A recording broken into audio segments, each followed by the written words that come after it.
আজকের রেসিপি ফুলকপির ডাঁটা দিয়ে একটি সবজি।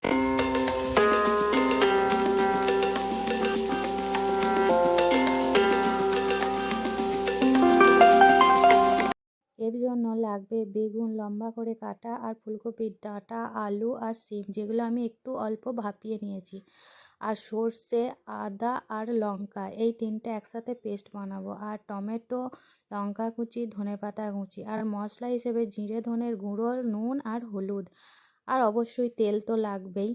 আর এটা আমি একবার পেস্ট বানিয়ে নেব।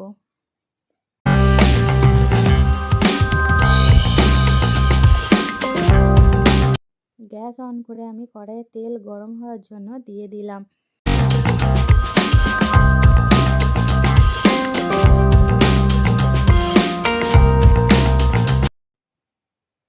তেল গরম হয়ে গেছে, এবার কড়াইতে একটু তেলটা বুলিয়ে নিয়ে আমি প্রথমেই দিয়ে দেব ফুলকপির সেদ্ধ করে রাখা ডাঁটাগুলো। ডাঁটাটা তেলে অল্প নাড়াচাড়া করে নিয়ে তার উপরে আমি দিয়ে দেবো সেদ্ধ করে রাখা আলুটা। এই দুটোকে ভালো করে একটু ভেজে নেব।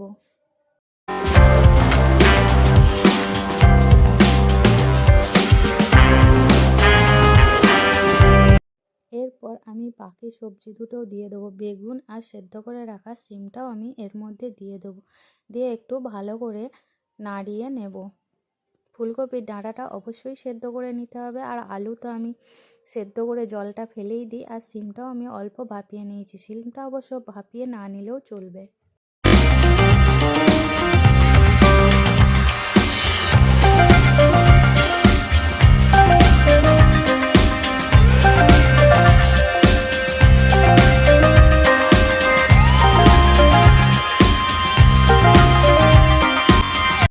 সবজিগুলো ভালোভাবে ভাজা হয়ে গেলে এবার এর মধ্যে আমি যে সর্ষে, আদা, লঙ্কার পেস্টটা বানিয়ে রেখেছিলাম সেইটা দিয়ে দিলাম।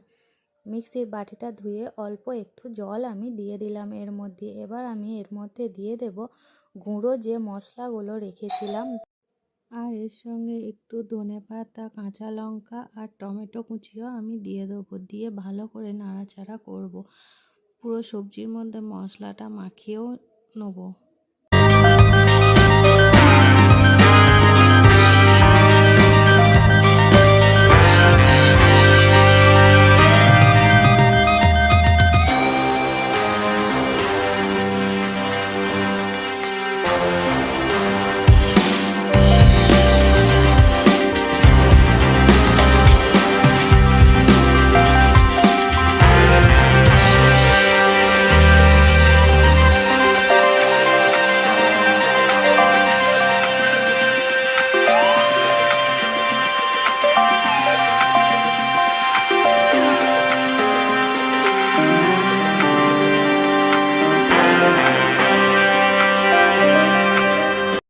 আমার মশলাটা প্রায় ভাজা হয়ে গেছে, দেখুন কেমন শুকনো শুকনো হয়ে এসছে। আমি এবার এতে অল্প করে জল দিয়ে দেবো, যেহেতু আমি আগেই আলু, কপি ডাঁটা, শিম সব অল্প করে সেদ্ধ করে রেখেছিলাম, তাই আমি অল্প জল দিলাম। যদি সেদ্ধ করে রাখা না হয় তাহলে সেদ্ধর মতো প্রয়োজন মতো জল দিতে হবে। আমার শুধু বেগুনটাই সেদ্ধ ছিল না, তাই অল্প করে জল দিয়ে ভালো করে নাড়াচাড়া করে নিয়ে আমি কিছুক্ষণের জন্য চাপা দিয়ে দেবো, ওই মিনিট 5 হবে, তারপর নামিয়ে নেব। এটা একটা নিরামিষ পদ, কিন্তু নিরামিষ দিনে অবশ্যই এটা খাওয়া যেতে পারে। আমি পেঁয়াজ আর রসুন কিছুই এখানে ব্যবহার করিনি কো।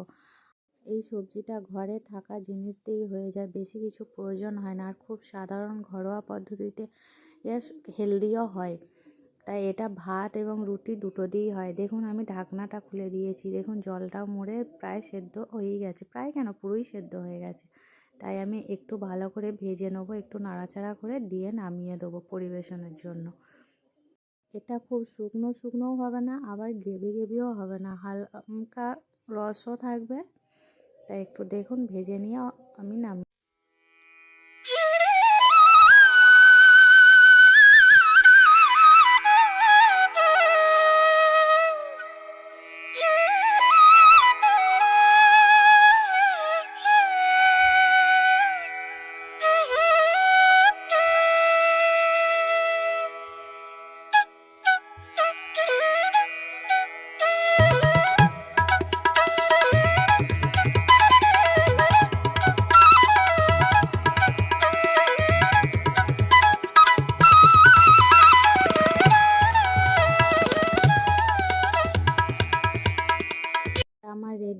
গেছে। এবার পরিবেশনের জন্য আমি তুলে নিচ্ছি। তাহলে অবশ্যই একবার বাড়িতে ট্রাই করে কমেন্ট বক্সে জানাবেন কেমন লাগলো, আর ভালো লাগলে অবশ্যই like, comment, share and subscribe করবেন।